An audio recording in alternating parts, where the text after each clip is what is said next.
Want to learn how to make wild fermented soda? Stay tuned. Hi, it's Randy Bartlett from City of Bridges. I'm here for COB Talks. I'm really excited about this week. We're joined by Trevor Ring. Trevor is a fermentation educator, a business owner, and microbe lover. He teaches workshops all over Pittsburgh, including Phipps. He's a cheese buyer at the East End Food Co-op. He has a master's in food studies from Chatham and an M.B.A. from Chatham as well. And he also runs community cultures, and you can find their information in the description down below. I'm really excited to see what Trevor has to teach us this week, so stay tuned. Hello, City of Bridges. My name is Trevor.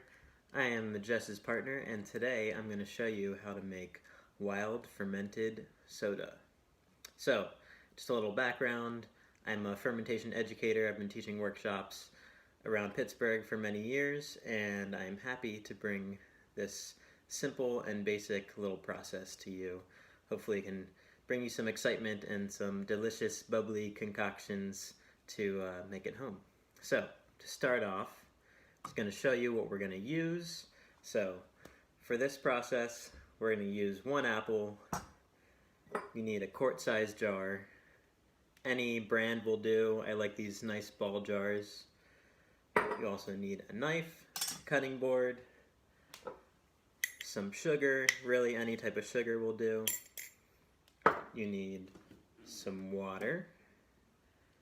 And optional ingredients, cinnamon sticks or some whole cloves.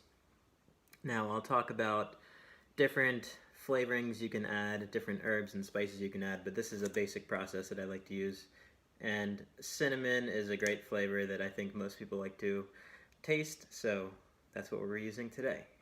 So to start off, what makes this a wild fermented process is using the wild yeast that exists on this apple specifically. So fermentation is the transformative process of microorganisms, and those microorganisms, the yeast, live in and on this apple. So I washed this apple, but even though I washed it, the yeast are still all around there. It's a part of this larger ecosystem within and within the apple, and that's what's going to be doing the whole fermentation process. So the combination of the yeast from the apple and the sugar, that'll break down and begin to form a bubbly environment, and I'll show you exactly what that will entail. So I'm going to start off just by chopping this apple as small as possible, and really that's all. Essentially just getting as much apple flavor out of the apple as possible. So I like to cut it pretty small. You don't have to be too specific about it, and if you've watched Jess's how to chop an onion or carrot video, then hopefully you'll have the skills to confidently chop an apple into small pieces. It really doesn't matter how you chop it,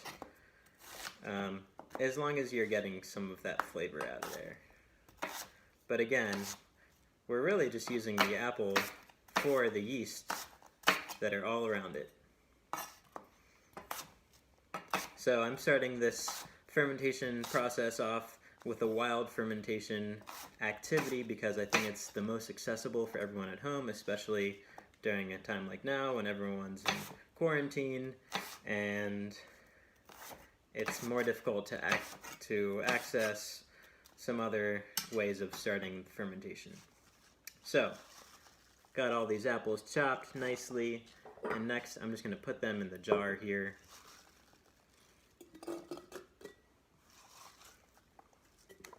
I used a Honeycrisp apple for this. It really doesn't matter what kind of apple you use. I just happen to have that in my fridge, so that's what we got. You can even use this whole core. So the great thing about fermentation, especially a little process like this, is you can take your little fruit scraps and you can essentially utilize anything that would become waste that actually has flavor. So this is a zero waste fermentation product. So I'm just going to chop this up a little smaller and toss it in there. So we got all this apple in there. Next, I'm going to add my cinnamon sticks just for a little bit of flavor, and I got 3 cloves here. You can also use something like mint fresh mint, dried mint. I've even done like rosemary and black peppercorn. You can be as creative as you want as far as influencing and infusing the flavor of this product. So I also want some sugar. So in general, I use usually 3 to 4 tablespoons of sugar per quart of soda. I generally like it a little less sweet than most people. If you have a sweet tooth, maybe you want to start with 4 tablespoons. But again, I'm going to start with 3.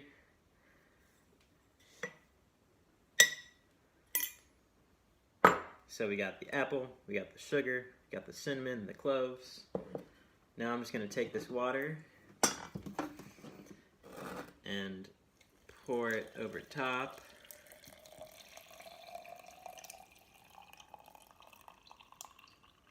I'm just going to fill it up to the top. You don't want to go too high, but I went to that first little ring there.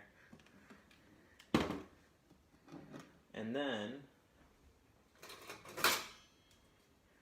just want to stir it up, dissolve that sugar a little bit. You can also just put a lid on and shake it. It's an easier way of doing it. And if all the sugar doesn't look dissolved right now, it will eventually dissolve on its own. So, the most important part of this process is stirring it as much as possible. And that really aerates the yeast that are on the apple, and it just gets them more active, and they'll start to wake up and realize that there's all this delicious sugar that is now available for them to slowly digest and to create carbon dioxide, very, very minimal amounts of alcohol. Don't worry, this is not an alcoholic product.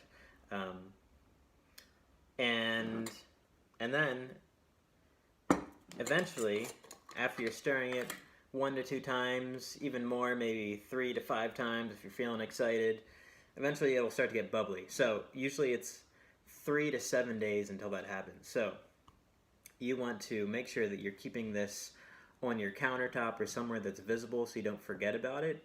And really by stirring it, you're actually inhibiting any mold from developing on the top. So some people might think this is sort of a weird and scary process because fermentation means bacteria and other weird things, and anyone who's tried to make sauerkraut or any other fermented thing might think that it's a very mysterious world in the realm of microbes, and interacting with it is very new for a lot of people. So I like to use this process because it's very simple. You stir it daily, you inhibit any mold, and essentially you're going to get to the point where you're going to shake it up or you're going to stir it, and then maybe on day 4 you'll start to see that there's actually a lot of bubbles on the top and there's a little raft. And when you see that, that's when you know it's active. And then from there, you would want to strain it off, strain out those apples, and you're just keeping the liquid, and you strain it into a bottle. These little sparkling water bottles are perfect, and why plastic is great for this is because you can actually feel the pressure, and that's all of the carbonation building up. So those wild yeast, they're continuing to eat the sugar, and they create pressure within the bottle, especially when it's sealed. So you need a seal in order to build that carbonation, keeping all the carbon dioxide within the bottle.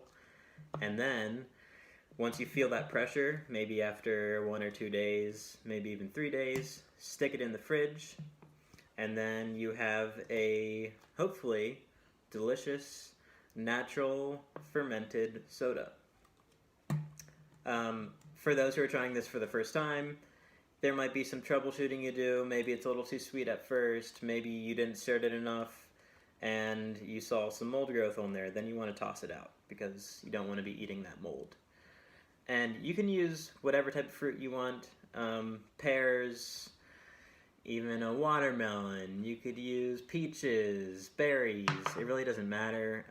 You can even use some juice. Add some orange juice in there. Add some grape juice. I'm actually going to do another one for Jess after this because she can't have apples, and I'm going to use grape juice. The most important thing is if you use anything, there needs to be wild yeast on there. So if you're using juice, That's usually pasteurized. That means everything has been killed from that environment. So in general, I like to use fresh fruit. I know that there's something living that's on there, and I can utilize those yeast to create a wild and microbially rich environment. If you have any questions, feel free to email me. My email is Trevor Ring, TREVORRING 13 @gmail, or you can always just bug Jess and then she'll get you and me in touch. Thank you for participating in this little workshop, and maybe there'll be some more in the future. All right. Enjoy your fermented beverage. See ya. I hope you enjoyed learning with Trevor today. City Bridges COB Talks are here for people to share the knowledge, skills, and understanding that they have with everyone else out in the world. So if you have something you want to learn about, or you have something you want to share, let us know in the comments below. Please subscribe so you can get updates every week. See you soon.